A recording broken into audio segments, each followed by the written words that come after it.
It is Tuesday. Top 10 teams, the Herd hierarchy. Fire away. Herd hierarchy. Time is now. Let's go. The top 10 NFL teams according to Colin. Number 10. Well, Seattle's not going to win shootouts. They're 0-5 if they're asked to score, if they give up more than 25 points. And Geno Smith has been sacked 19 times in the last 4 games. He throws too many picks. But I like the coaching staff. I like their perimeter talent at wide receiver and corner.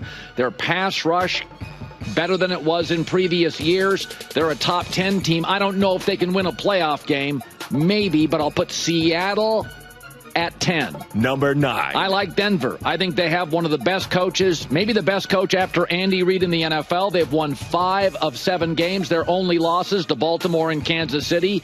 Bo Nix, 8-3 over his last 11 games, does not make a lot of mistakes. Their offensive line, quietly, Sean Payton, an offensive coach, has rebuilt it in 2 years. PFF has it at number 2.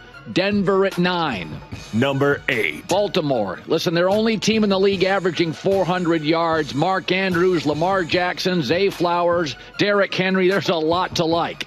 Special teams, bit of a liability now. Justin Tucker, it's called age, mid-30s, and the back end of the defense outside of Kyle Hamilton worries me.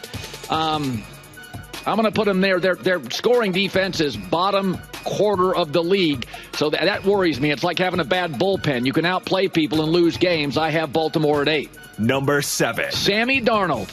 Eventually, I was right. He's a baller. Leads the NFL with 46 completions of 20-plus yards. This is not a dink-and-dunk offense. They will throw the ball down the field. I think Kevin O'Connell is really a spectacular coach. They are 7-1 in one-score games. That's not just Darnold. That is coaching. Vikings at 7. Number 6. Pittsburgh Steelers. I think their ceiling's a little bit low, but they're 5-0 against teams that are 500 or better. It's a classic Mike Tomlin recipe. His teams have always played well as underdogs or backed into a corner. Russell Wilson, say what you want, passer rating in the fourth quarter of 120. He's good when it matters, and to me, that's a team that can win a playoff game or 2. Number 5. Green Bay, they're still a tad young. Are they a Super Bowl team? Boy, does Jordan Love have a whip, man. He's got some talent. They become a power run team. Now, they play at Detroit Thursday. I actually kind of like them in that spot.